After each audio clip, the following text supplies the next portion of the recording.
I'm very excited about this next gentleman because he did not believe in Bitcoin at all. In fact, he wrote a paper about it. He was in college in 2011, and he wrote about why Bitcoin will not work.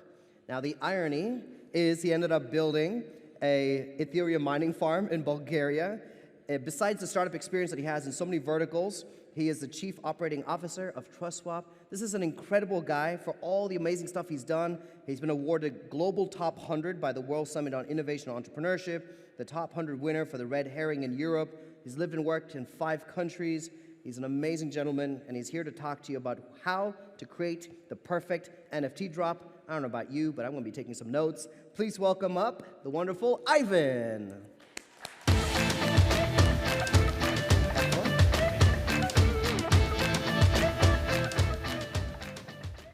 Thank you very much for the introduction. Indeed, I wrote this paper. I wished I would have bought like 4,000 or 5,000 Bitcoin for $4,000 or $5,000. I think it would be a good idea. But I did it a couple of years later for a much higher price. So the topic of today is going to be how to create the perfect NFT drop. And before we get into that, I would like to show you like several pictures, basically 4 pictures of NFT drops of worldwide well-known brands. These are Adidas, Nike, Gap, Chevrolet. And the funny thing about that is that 2 of those were super successful, considered one of the top NFT drops in the space, and 2 of them were the exact opposite. So big flops, and they even harmed the reputation of the companies. So let's start with the one which is here, the bottom right, which is called Clonex. So this is by Nike, and their drop is just phenomenal. Like, I think definitely one of the best ones next to Bored Apes. So they constantly have events. They constantly have events only for Clonex holders. They work together with Gagosian, which is the #1 art gallery in New York. They are creating a metaverse. All the NFT holders have certain types of utilities, like you get hoodies sent down, like special Nike hoodies, which you can claim, special Nike sneakers. You can wear the same hoodies, the same sneakers in the metaverse. So it's actually a brilliant drop and a brilliant strategy. Adidas, like, also great strategy. They partnered up with Bored Apes, with Word of Woman, etc. And you can buy NFTs, which you can wear in the real world. So you get the physical one, and you can wear it with your Bored Ape, for example. You can wear the exact same thing in the metaverse and in the real world. So they managed to get people all excited about the drop, and they sold out within less than 30 seconds and made a high double-digit number of revenue in dollars. And then on the other hand, you have Gap, which made a disaster drop. So they managed to sell only a very small fraction of their NFTs, and their UI was confusing. The people did not understand what the utility is. And yeah, I mean, if you Google Gap and NFT or Gap or crypto, then you will see all the disaster stories. And that's definitely not something which you want to have if you're Gap. And another example is Chevrolet. They basically did not manage to sell one single NFT. They did not even have one bit. And I mean, they just created an NFT, just a picture, and people were like, why should I buy this picture? Which leads me to the topic of, yeah, NFTs are much more than pictures. Let me give you a quick example what NFTs actually are, because I know that some people in the crowd might not be familiar. So in the real world, let me give you a real world example. So in the real world, you have, for example, a 50 Swiss francs bill. So if a friend of mine asks me for 50 Swiss francs in order to buy something because he forgot his wallet, I'm okay, here you can have it. And for me, it's totally fine if he returns another 50 Swiss franc bill, if he returns 2 times 20 and 1 10 Swiss francs bill, or even 5 10 francs bill. It's totally fine for me, it's the same value, it doesn't matter. But if the same friend asks me for my football, which was signed by several football players from the last World Cup, he wants to borrow it for a soccer party, football party, and then I'm not okay if he comes back with a different ball which he buys at the local store here. I'm also not okay if he gives me 10 balls which are not the same, because for me the ball has an emotional value, and actually potentially it's quite valuable as well if I want to sell it in the market. Same you have for cryptocurrencies. If I borrow the same friend 0.02 ETH, I don't mind if I get ETH back, I don't mind if I get Bitcoin back, I don't mind if I get stablecoins back, as long as it's the same value. But for the NFTs, it's different. If I borrow the same guy a CloneX, which I have a Diamond Eye CloneX, I am not okay if he gives me a different CloneX back. I'm also not okay if he gives me a different NFT back. Potentially, I would be okay if he gives me a Bored Ape back because it's more expensive, but you get the point. It's not interchangeable. Let's talk about use cases of NFTs before we go into the strategy. So an NFT can be a piece of art. It can be just a digital art piece, or it can be a physical art, an NFT backed by a physical art. So kind of like ownership NFT. It can be collectibles, same thing, digital collectibles versus physical collectibles. Also gaming. Gaming is a huge use case. You have like in-game items like swords, like shoes, like skins, which have certain utility in the game. And these can be replicated as NFTs, which make the transaction much easier between the players, and which makes it much more safe in case something happens to the game, because potentially you can use the NFT in another game. Virtual assets, huge use case, especially with the metaverse hype. You can buy and own land on a metaverse, in the metaverse, and this can be replicated as NFT. You can have a building or a house in the metaverse, also NFT as an ownership. But it can also be website domains. For example, TrustSwap.eth from Unstoppable Domains is an NFT. Let's talk about real-world use cases. For example, ChronoSwiss, if you buy a ChronoSwiss watch, you get an NFT which represents the ownership. What also we are talking about currently is with a car manufacturer where they do the same thing. So, or they want to do the same thing. No, they're not yet doing it. So to create an NFT as an ownership for the car. I will tell you later on what the advantages of that is. Then we have like identity, which could be like, for example, your identity on the blockchain, especially with Mika. We all know that transactions over $10,000 need to be KYC'd. So with this, you can create an NFT which shows the identity, which is issued by the KYC provider which you used.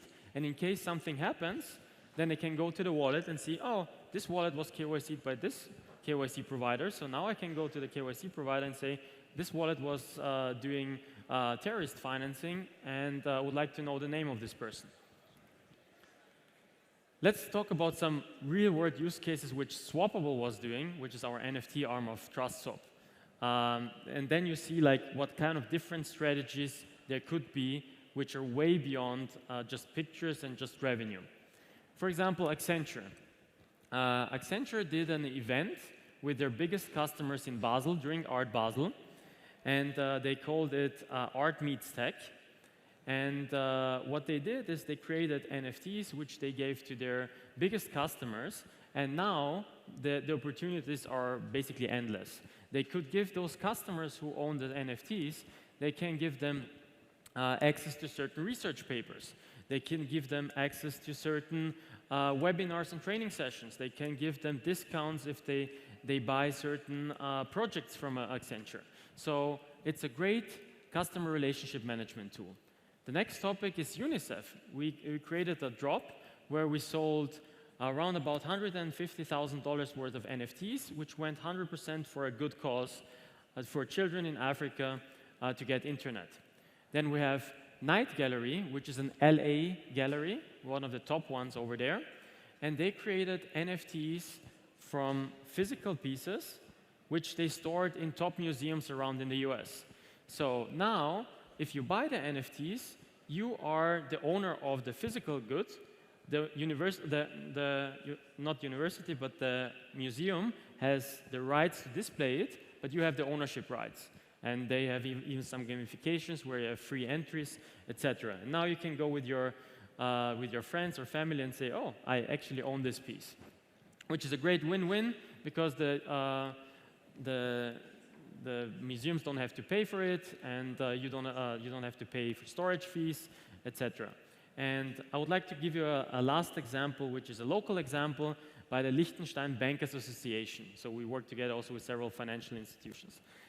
They created NFTs out of the roadmap 2025, and they wanted their users to engage with their vision. So it's not just a newsletter, but people had to claim an NFT in order to get more information about the roadmap. And with this, they also managed to fulfill 2 of their goals already. So one of the goals is to be carbon zero. So with every NFT which bankers in Switzerland claimed, the Bankers Association bought 2 tons of carbon emissions by KlimaDAO, so they bought the tokens, and they offset 2 tons of their carbon emissions. So they managed with the whole process to offset 2 years of their carbon emissions. And last but not least, they wanted to have some educational sessions where they teach the bankers in Switzerland, in Liechtenstein, how to claim an NFT, how to set up a wallet, how to do a blockchain transaction. So now you see that NFTs are much more than just pictures, as I said before. And now we're coming to the actual topic of this event in how to create the perfect NFT drop. With this, we created a so-called framework, a so-called swappable framework, which consists out of 6 different topics which you have to consider and which make the difference between a successful and an unsuccessful NFT drop. Before we start with everything, you start with a strategy. So you have to ask yourself the question as a company, why am I doing an NFT drop? So do I want to get revenue? Do I want to use it as a customer relationship management tool? Do I want to use it as education purpose for my members, for my employees? Do I want to use it as whatever, like employee motivation? And as soon as you have that, then you can go to the next stages. One of the examples which I mentioned is with the car NFTs. So imagine the following. So let's say a company like Toyota. We're not talking to Toyota, I'm just saying Toyota as an example. They don't know who the car owners are. Like, they're not selling directly, they're selling through retailers. So even if they know, or they could find out the primary sales of the cars, of the customers, like when a car is sold on a secondary market, they have no chance to know who it is. But if they had NFTs, they at least know the wallet owners. And with this, they can make great customer relationship campaigns. For example, they can send the users NFTs, like vouchers. They can say, okay, now winter is coming, you should change your tires to winter tires. If you come to one of our partner garages, you will get a 10% discount. Your NFT voucher is in your wallet. So amazing customer relationship management tool. The next thing is utility. With the utility, basically you ask your question, what is the NFT used for? Why should someone buy an NFT? Like, what is the purpose of the NFT? And as I said before, if you just have a picture like Chevrolet, it's most likely going to fail.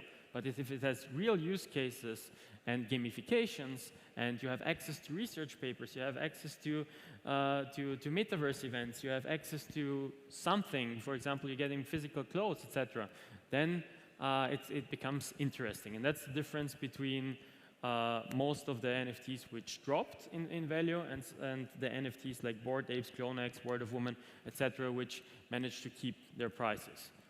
The next topic which you should consider is tech. Mainly, which layer 1 protocol are you going to use? I mean, the obvious reason is, the obvious choice is Ethereum, but with Ethereum you have the problem that the gas fees are too high. Imagine the Toyota example. They have millions of car owners. If they want to send them an NFT as a voucher, let's say to 1 million wallet holders, then they will have to pay at least $5 to $10 million. And we all know that the gas fees can be even higher. So Ethereum is not the best choice here. If you go for something like Binance Smart Chain, then you have the problem that Binance is a very closed economy. So if you want to list your NFTs on Coinbase or Nifty gateways, then you cannot do that. If you want to interact with a metaverse like Decentraland or Sandbox, you cannot do that either because they don't want to support the Binance ecosystem. If you want to go for something more exotic, people might not know how to use it or might not have the wallet, and you create customer friction. So it's not an easy choice. With pricing, obviously, if revenue is not the main purpose, then like you can skip that, but otherwise you have to consider primary pricing and royalties. Most of the companies, including Bored Apes and CloneX, they're getting most of their revenue. For example, Nike got $250 million through secondary market royalties. Distribution, how do you sell your NFTs? You have like primary distribution and secondary distribution, as I just mentioned. Are you going to have your own minting platform? Are you going to have your own trading platform? Or are you going for OpenSea and Rarible? I used to say to our customers, especially like bigger brands and companies, you're not selling your physical goods on eBay and Amazon. Why should you sell your NFTs on Rarible and OpenSea? It makes no sense. Do it on your own platform, with your own UI, with your own design, with your own user experience. And that's what Swappable is doing. We're creating custom-made NFT platforms for big corporates. And last but not least, marketing. So you have to ask your question, who is your target group? Are these your users? Then you best know how to reach them. Is it email? Is it social media, etc.? But if you want to go for the crypto community and you want to go for the wider community, then you have to follow some rules. For example, you have to have a Discord channel, you have to have a Telegram channel, you have to have a Twitter channel, you have to advertise in certain channels like influencers, etc., in order to make a big hype out of your drop and make sure that the drop is sold out. So this is it from how to create the perfect NFT drop.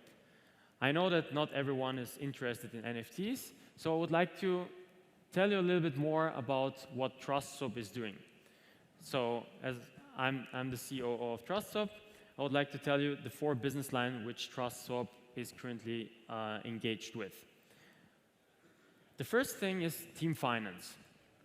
This is a tool for token locks and liquidity locks. What is a token lock and a liquidity lock? In the kind of real world, if you do stock option plans or if you do investor lockup periods, etc., you have shareholder agreements, which, like the brokers, check, can you sell the shares or not? In the Web3 space, you cannot do that because there's no intermediaries. You can sell on the DEX and like without, if they're not locked, without anyone preventing that. So we solve this by having a smart contract platform and allowing the tokens to be locked, to be vested according to a certain schedule. We have more than $6.5 billion total value locked, which went through our platform. At current prices, at current locks, we have $1 billion total value locked. The second department is Swappable. Here we create custom-made NFT platforms for companies like Accenture, UNICEF, T1, etc. Then we have the crypto app, which has more than 4 million downloads, round about 300 to 500,000 active users per month. And this is a crypto portfolio tracker. So you have real-time market data, you have a news aggregator, you have different market insights which you have there, and we're going to add trading signals, on-chain analytics, trade and earn features. So feel free to download the crypto app. It's definitely worth it to stay on track what is happening on the crypto space. And last but not least, we have the launchpads and incubator services. So the launchpads are our fundraising tool. So it's like a crowdfunding platform for tokens. With our crypto app with 4 million downloads, with the 2 Facebook channels which we have that have more than 500,000 followers and all of the other social media channels, we're able to hype up the projects and to make sure that your crowdfunding process is successful. And that's why it's Launchpad and Incubator Services. For Incubator Services, we offer much more than just a crowdfunding platform. We support startups to go through the whole process, from token economics to connections to private investors, to connections to exchanges, connections to all other stakeholders that are important for a startup. And with this vertical, we managed to help 50 different projects, around about 50 different projects, to raise more than $50 million in the last 2 years in public sales, and around about $50 million in private sales. Yeah. So, okay, there's one slide missing. Okay, that doesn't matter. It's missing. It's basically the slide where my contact information is there, which is quite unfortunate. So it's like, yeah, if you want to speak to us, then you can come to our booth. My name is Anastassov, again from TrustSwap, and I was happy to make the presentation. And yeah, thank you very much for joining. Thank you so much. Thank you, man. Well done.